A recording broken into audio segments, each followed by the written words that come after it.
The prairie wind carried with it the scent of dust and wild sage, sweeping across the valley, where the last beams of sunlight bent low behind the mountains. A cowboy with eyes dark as storm clouds and a soul to match.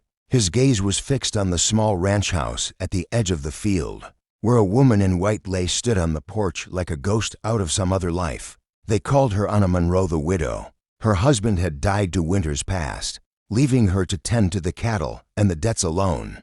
Folks in town whispered that she was too proud to ask for help, too proud to sell, too proud even to weep where others might see.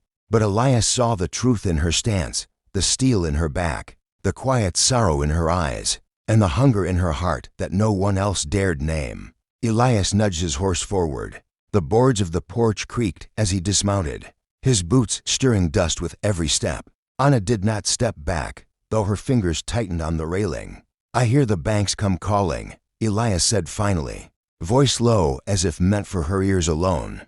Anna lifted her chin. "And if they have? It's no business of yours, Mr. Kane. Maybe I ain't here for the bank, nor the cattle, nor anything a man could count in coin." Her breath caught, though she would not show it. "Then why are you here?" Elias stepped closer, his voice dropping to a whisper that cut sharper than a blade. "Because I'd give 10 herds for just 1 night in your arms." The words struck like a match to dry tinder. The air between them burned, heavy and dangerous, yet alive with something that made Anna's heart tremble in her chest. From the corral, a horse whinnied, breaking the spell. Anna's voice came steady, though her hands betrayed her.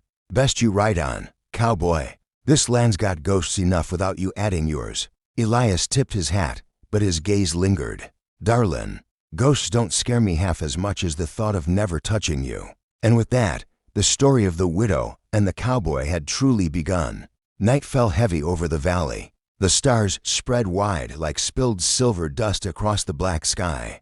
The lantern on Anna's porch flickered against the dark, throwing her figure into shadow as she sat alone, hands folded tight in her lap. She had not expected Elias Kane to return after such bold words, yet his presence lingered like smoke she could not wave away. His voice haunted her ears, rough and low, making promises no decent widow should even consider. Anna rose and moved to the railing, eyes scanning the quiet pastures. In the distance she caught the faint glimmer of a campfire near the creek. Elias, he hadn't gone far. The nerve of the man, to pitch camp within sight of her land as if daring her to forget him. Her late husband, Thomas, had been an honest rancher, steady as stone.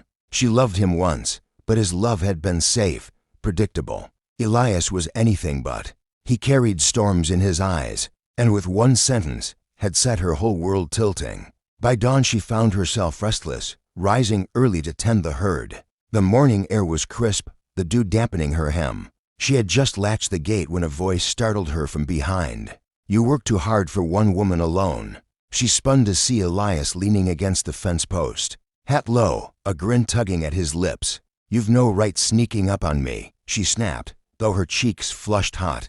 "I wasn't sneaking," he said, stepping closer. "I was watching. There's a difference. Watching leads to trouble.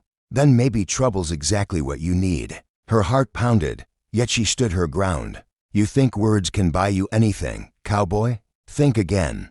Words ain't what I'm offering. I've got coin, cattle, and a name worth something. But truth is, I'd trade it all just to see that guard of yours drop for one heartbeat." For a long moment, silence stretched between them, broken only by the lowing of cattle and the whisper of wind through the grass. Anna's resolve trembled, though she forced her voice steady. "We'll see, darlin'. Some things are worth the wait." He tipped his hat, turning away, but she felt the weight of his promise linger long after he vanished into the light of the new day. The days that followed were restless ones. Anna tried to bury herself in the rhythm of ranch life, mending fences, tending stock, hauling water, but no matter how hard she worked, she could not shake the shadow of Elias Kane. He appeared like clockwork, always at the edges of her land.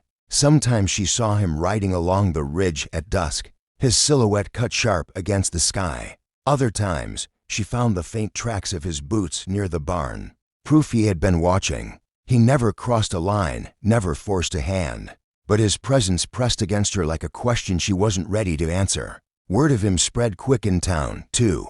Folks whispered in the saloon, saying Elias had grown rich from cattle drives across the border, that he was a man who'd won his fortune with cards and grit, not blood.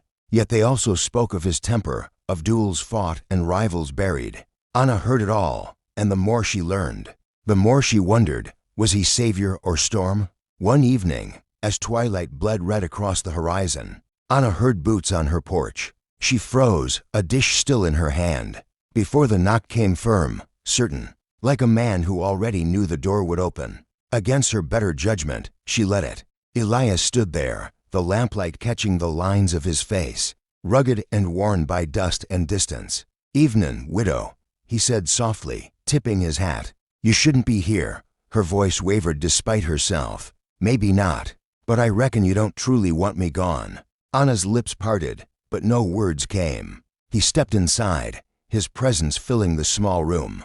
The air seemed to crackle, every heartbeat louder than the last. "You carry too much weight," Elias murmured, eyes never leaving hers. "A ranch, a debt, a memory that don't let you breathe. I can take some of it off your shoulders if you let me." Anna's chest tightened. The truth of his words cut deeper than she wanted to admit. Yet pride held her fast. And in return, what price does Elias Kane ask? He moved closer, his voice dropping to that dangerous whisper again. "One night in your arms. One night where the world don't matter." Her breath caught, fire and fear mingling inside her. She turned away, gripping the table until her knuckles whitened. "You're a bold man, Elias, but boldness don't win hearts. It breaks them." At last, he touched the brim of his hat.